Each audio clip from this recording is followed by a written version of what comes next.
Good morning, everyone.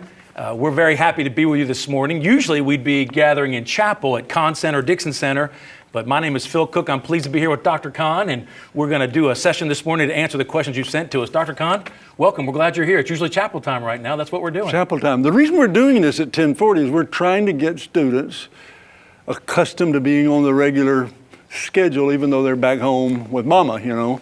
So 10:40, if you were here, you'd be going to chapel. And you'd be having some old guys yell at you, so that's what we're going to do. One of us maybe. Right. And the campus just isn't the same without students, without y'all.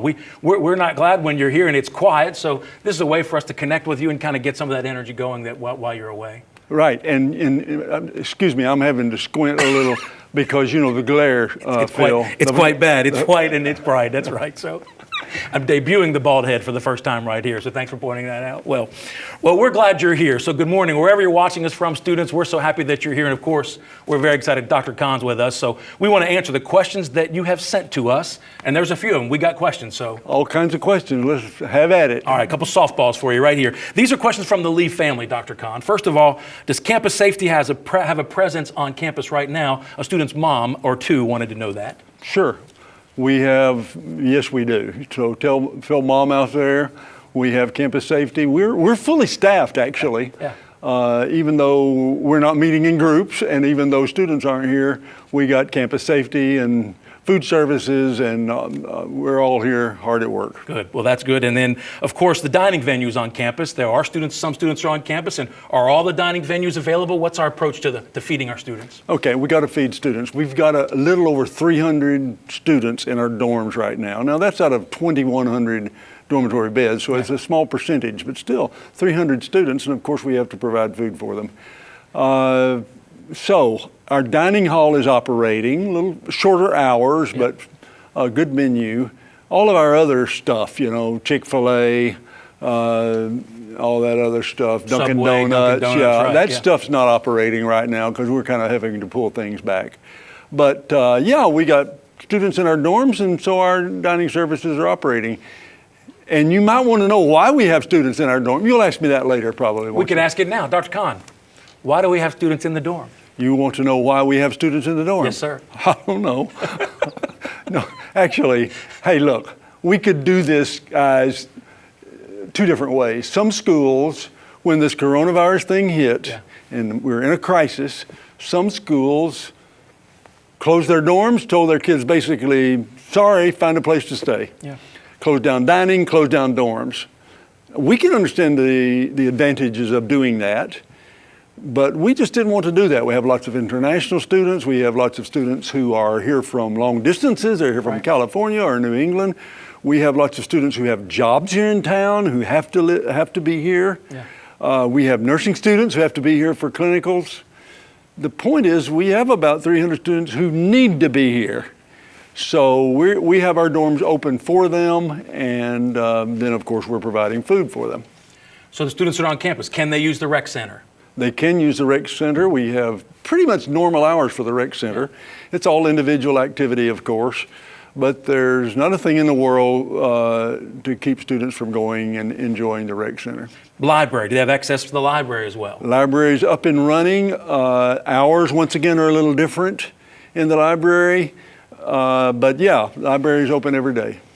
One student, Macy, says, I have a package on the way. What about the post office? Will the post office still process mail to get packages to students? Well, actually, we're going to take every package, we're going to open it, we're going to take out stuff we like. Keep it for ourselves. Yeah. No, of course, we got our post office. Your stuff is safe in our post office. It'll be here when you get back. And so one other comment says about student worker positions. We have student workers on campus who are working as well. They're back in a part of what's going on. And here's the thing. We've been asked a lot about student workers, and the question is, what about my job? Some students have said, I need my job, and so we've set these rules. If you want to come work, and if your faculty member has real work for you to do, and if you're healthy and you have no symptoms and you have no health problems, then we're happy for you to come take your student job. So I'll say this another way. If you are a student worker, your job is not only safe, but if you want to come back and work those hours, you could do that. Well, good. And so those are a lot of the questions we've had about on-campus things that are going on. And so, comment down here as we're doing this. Let us know other questions you might have. We'll engage with you in that process as well. But Dr. Conn, few students, more than a few, are asking about potential refunds from housing or perhaps from meal plans. What is Lee's approach to the situation regarding potential refunds for housing and or meal plans? Well, that's a logical kind of thing that one might guess. We're not there, so maybe we can get some money back. But I want to caution students, don't get their hopes up because it's really a complicated question. Yeah. The whole thing is we have these fixed costs. Our faculty have to be paid. They're as inconvenienced by this as any of us. We still have to cut the grass. We still have to operate the college, the university. So the idea of there being any cost comes in three categories: tuition, room, board. Tuition, you're going to continue to get the academic services. So if you got a 14-hour load, you're going to get your 14-hour load. You're going to get the intellectual content delivered. Yes. So it'll cost the same amount of money to deliver it to you. In fact, it might cost a little more money to deliver it to you. So don't expect any kind of tuition rebate.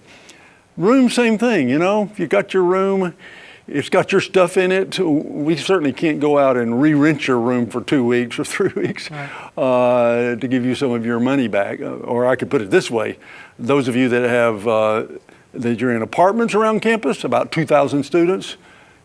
You think your landlord's going to give you your rent back for last month? Of course not. So in a certain sense, we're in this kind of market in which, there's not going to be any possible wiggle room for refunds on the room. Third category is food. Well, I'll tell you this. We're talking to Sodexo, and if there's any way to cut you any kind of break, we'll find it. But I guess my answer to that question is: don't expect the finances to change with a short-term shutdown like this. Well, it's a natural, the on campus, the co-curricular things that are going on are part of what we're talking about. But of course, the primary thing we're talking about is academic instruction, Dr. Conn. So multiple students, Hannah, Grace, Maddie, Lisa, how are y'all doing? All ask, are we going to extend off-campus instruction past March 30th? We're going on, online's different than how we're doing it. So talk a little bit about how we're doing instruction and how long we might think it might happen. Well, first of all, we're not doing online instruction. We're doing instruction by Zoom. So if Zoom's not a part of your category, your vocabulary, if it's not a category in your mind now, you got in class, you got online, well, add another category, Zoom. And that's very different from online. It will be supplemented by online delivery of various types, but the primary form of delivery is through Zoom or the virtual classroom. We spent all day yesterday, and we'll be continuing today, Tuesday and Wednesday, training our faculty how to deliver their classes through Zoom. And what Zoom basically is, it's like FaceTime. It's you'll be able to see your teacher, and your teacher will be able to deliver the lecture or the instruction in the way that you've been accustomed to. So anyway, primarily delivery through Zoom, a virtual classroom, and with some supplementary materials provided in other ways, some materials that will be sent to you. And I got to say this about our faculty, I've been with all of them all day yesterday. These guys are kind of pumped about meeting the challenge of making this a good class. I'm so pleased by this because, you're asking faculty like me who've taught a certain way for their whole careers to say, okay, can you learn how to stand up in front of a camera and deliver this class content to students who are back home watching on their laptops or their handheld devices or whatever? So that's how we're delivering the content. Now let me go back to the real question you asked before I got on this. That's good. That's helpful. Yeah, is what about March 30? Yeah. And I wish I knew the answer to that. The thing is, nobody knows how this thing's going to play out. If there's anything at all we know about this coronavirus crisis, it's one, it's a real crisis. Yeah. Two, it's affecting everybody. Every college and every university is scrambling to figure out how to serve our students this way. And three, it's so unpredictable what's going to happen. Think about how different the situation was a week ago. So we don't know, is this thing, people are talking about flattening the curve, the social distancing, flattening the curve. People are talking about, as we get more testing available, will we see a spike in cases? Nobody seems to know where this thing is going. Every day the situation changes. So we would be foolish to think we know where we're going to be on March 30th. But what we do know is we're not going to be able to bring you back to campus until March 30th. That would be the earliest date. We hope we can make it on March 30th. That's less than 2 weeks away.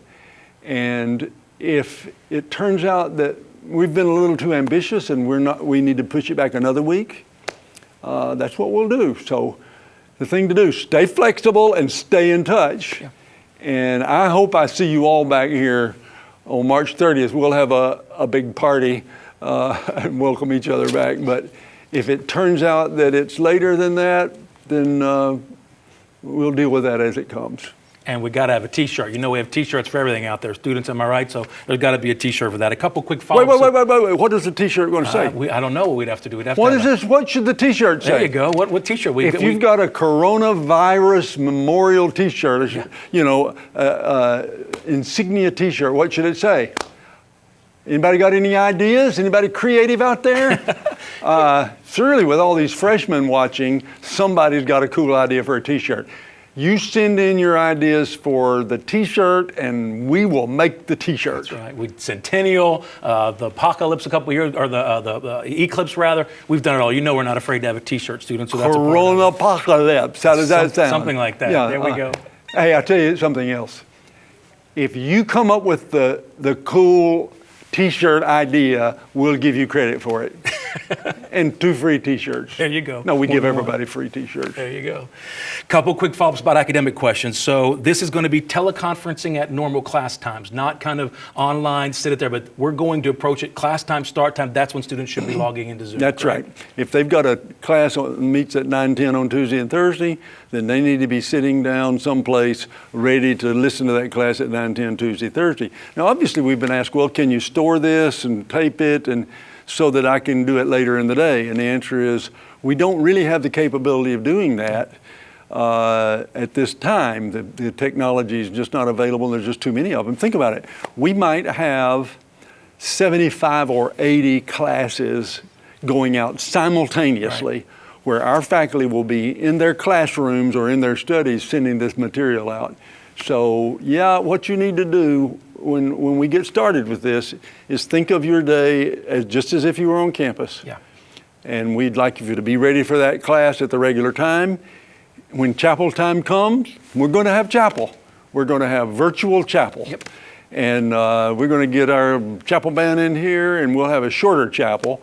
But so kind of think about the rhythm of the school day, and let's try to stay with that. And we've got more. At the end of our time here together, we'll talk about some events. We want you to stay connected. We want you to stay plugged into Lee, as Dr. Conn said. So, Dr. Conn, what about textbooks? Some students went home, didn't take their textbooks home. How will faculty approach that process? Of course. We know students didn't take their textbooks home. I love that student that over spring break takes her textbooks home and studies every night. It would definitely be a she, I'm sure about that. No doubt about that. I love that student, but I've never met her, actually.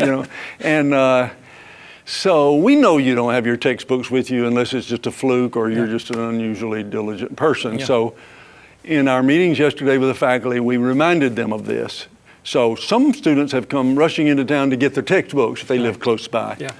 I had another student whose parents said they were 9 hours away, they were trying to decide whether to come get their textbooks. Well, no need to do that. These teachers will be teaching in a way that accommodates your lack of textbooks. Right. So sometimes they'll be sending you stuff, they're learning how to scan stuff and send it out. Right. So you might get some class materials that way, but you don't have to worry about not having your textbooks. Right. One student asked about leniency in grading, Dr. Conn. You've talked about this already, but the general kind of approach that we're going to take in terms of working with students through this process. Well, Brother Cook, That's me. you know, I'm trying to be honest with students. Sure, and of that's course. what I try to do. And I'd like to tell you that every teacher is just going to be a sweetheart. Right. Right? Matter of fact, I think I will tell them that. Okay. Every teacher is just going to be a sweetheart. So obviously, these teachers are pulling for you, and they're going to try to be more lenient. I think you could count on that. I'm not teaching my psychology class this semester. I'm sorry I'm not, because I would love the challenge of doing it this way. But would I be a little more lenient because we're dealing with all this hassle? Sure I would, and I think most faculty members will. But the faculty member is going to have to set the parameters for the course. So, you know, get ready to work hard, because at the end of the semester, you have to know this content. So then I think the faculty will cut you a little slack. Great. What about a couple of questions about non-traditional classes? There are a couple of students ask about choirs, fine arts, digital media labs. Again, a lot of academic questions, and we appreciate that because that's an important part of this, but how will we approach the non-traditional classes, digital media labs, choirs, and so forth? You know, there's going to be a whole session tomorrow on academic questions. So let me save that until then. But Great, sounds all good. the classes are different. You know, if you have studio instruction or some other kind of instruction, the academic people are working really hard on that. So let me save that for tomorrow's session. Sounds good. And one more question about maybe what nursing and student teachers in that same regard as well. So nursing, I have a perspective that a couple students ask about, and also student teaching. Although the schools have been closing, we still have students who are expected to student teach. Yeah. Okay. First, student teaching. Our rule is if the school where you are a student teacher is open and operating, you're expected to be there and teach. Yep. However, none of the schools where our student teachers are student teaching are open for the time being. But, you know, if for some reason they open before we do, you would be expected to come back. That's one reason we have the dorm room for you here in food services. And you need to be in your classroom as a part of your regular student teacher assignment. Right now, that's kind of a moot point because none of them are having classes. Yep. But Bill Estes, the dean of the College of Ed, is very aware of all these issues, and I think he emailed all the student teachers yesterday. So we'll be watching that for them. Nurses is a different matter. Yes.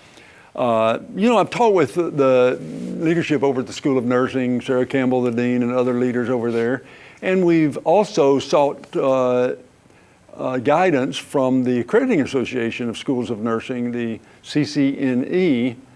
And here's what they tell us, that when you're a student nurse doing a clinical rotation in a hospital or some kind of healthcare provider, you're an important, this is a verbatim out of the CCNE statement, you're an important part of the healthcare delivery team in that hospital.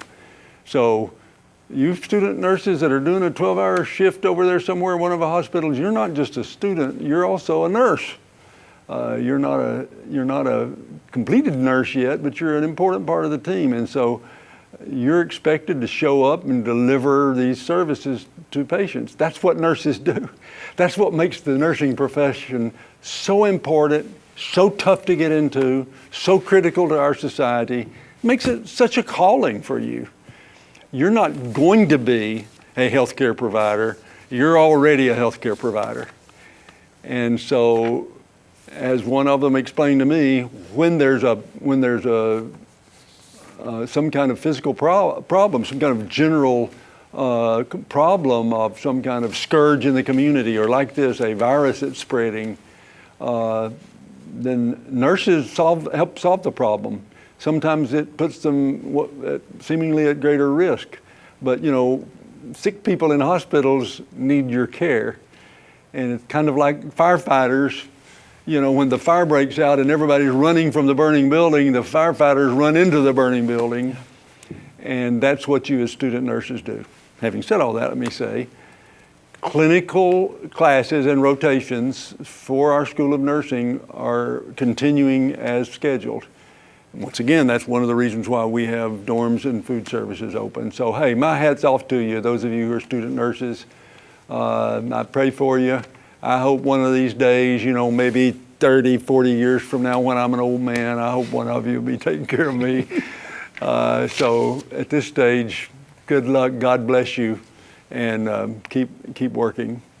Great. Well, we're coming to the end. We've been through, most of the questions have been grouped together, so we're getting all the questions. A very couple quick hitters, Dr. Conn. Zoom, 40 minutes only when I logged in, so how will I do a 50-minute or 75-minute class if it's only 40 minutes?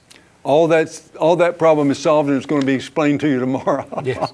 See, stuff I don't know the answer to, what I do is I say, you'll get the answer tomorrow. But don't worry about the 40-minute Zoom limit. That has been fixed, and the class will be able to go its full 50 minutes or whatever. A couple questions about advanced class selection. Does the schedule remain the same, or are we still encouraging students to engage in advanced class selection process? We will keep the same advanced class selection schedule. You can do that online with your advisor, but it's important for you to be in touch with your advisor. We hope your advisor will be in touch with you, yes. But if not, don't wait.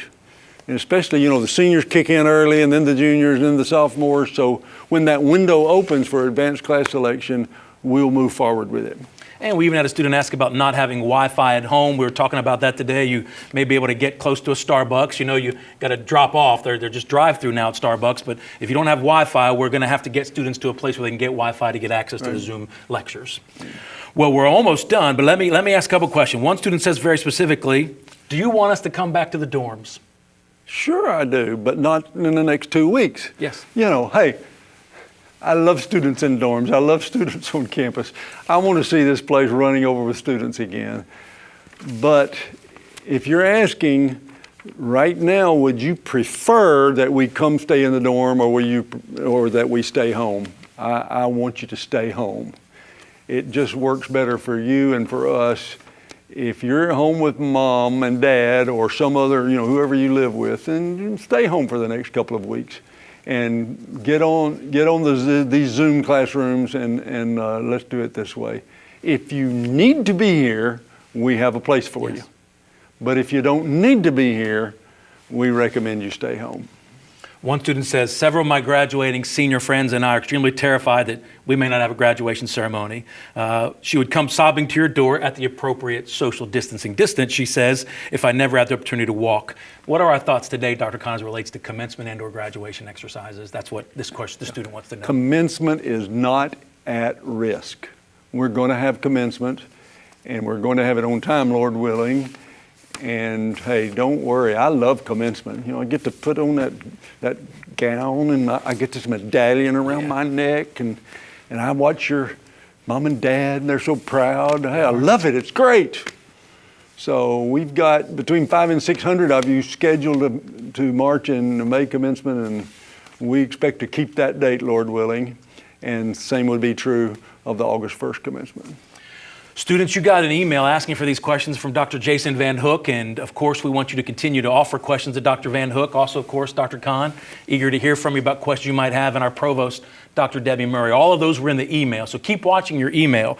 Let me tell you about a couple things that are going on. Tomorrow at 2 o'clock is this Zoom session we're speaking about. That email is coming to you. So again, that's tomorrow at 2 o'clock, Wednesday afternoon, the Zoom session is coming. Dr. Conn mentioned we're going to have chapel on Thursday. So we're going to have worship in here. We're going to have an experience for you to enjoy chapel on Thursday at the regular chapel time of 10:40, and even small groups in the dorm. So if you're out there and you attend small groups in your residence hall, we're going to have small groups on Thursday night at 10 p.m. Keep watching emails about that. And finally, this Friday, we're having an event for our student development folks we're putting together called Lee Live. We want to talk about your physical, emotional well-being. We want you to stay active during this time. A lot of messages out there that are negative and a lot of things that are coming to you, but our student development team, Dr. Mike Hayes and his crew, will have an event for you Friday at 2 as well. A lot of things going on. We want students to stay connected to Dr. Conn as we make our plans moving forward. So some summative comments for you and things to tell students as we go through this process. Sure. Yeah, let me just say, hey, first, I miss you.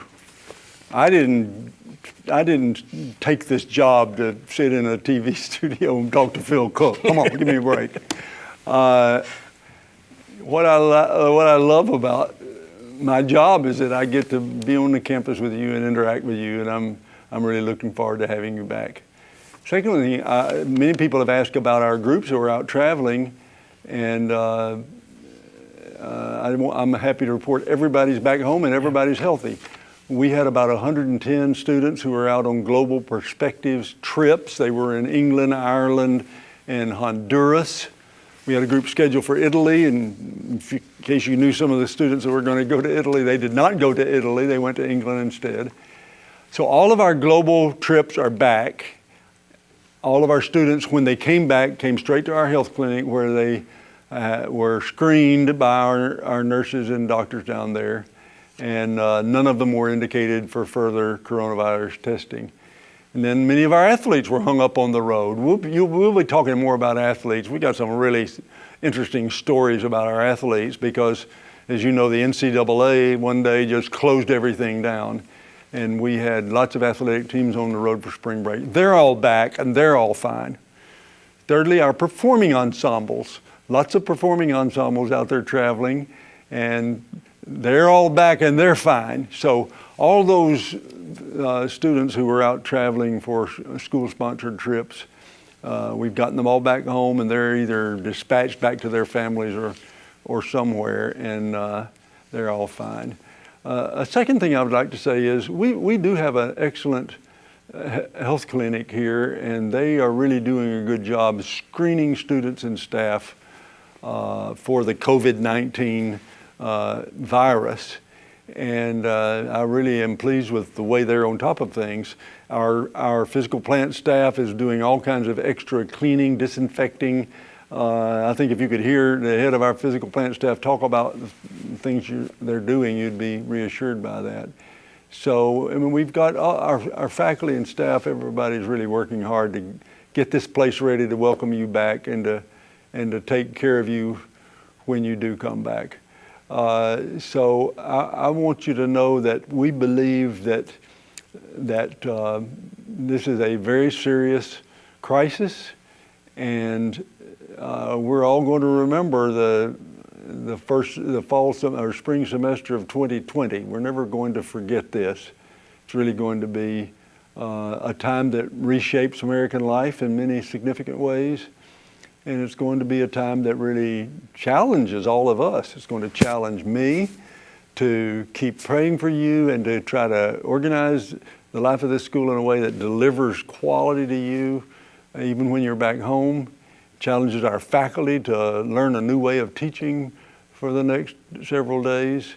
And it's going to challenge you to kind of stay focused, stay after your schoolwork, and don't get discouraged and don't get down. You know, we believe Lee's really an exceptional place because we believe God has His hand on us, and He has His hand on us in a really special way, and He has His hand on you. I really wish I could have a personal conversation with each one of you, remind you that the Lord brought you into this world to live at this time. And He brought you to Lee to live with us at this time. And He who began a good work in you will be faithful to complete it. So hang in there. I'll be back. I'm going to do one of these virtual chapels here in a little bit. I'll be back to talk to you. We won't always be this serious. We might try to find a way to have a little fun, but stay flexible, stay optimistic, and stay in touch. That's all I got, Phil. That's great. And the way to do that is all the social media. Make sure you're following all the social that we have to get information. And so many students said thank you in their response, Dr. Conn, for how Lee is handling this. And so on behalf of all the faculty, staff, and students, thank you for doing that. And thanks for being here with us today. Have a great Tuesday. Keep in touch with us.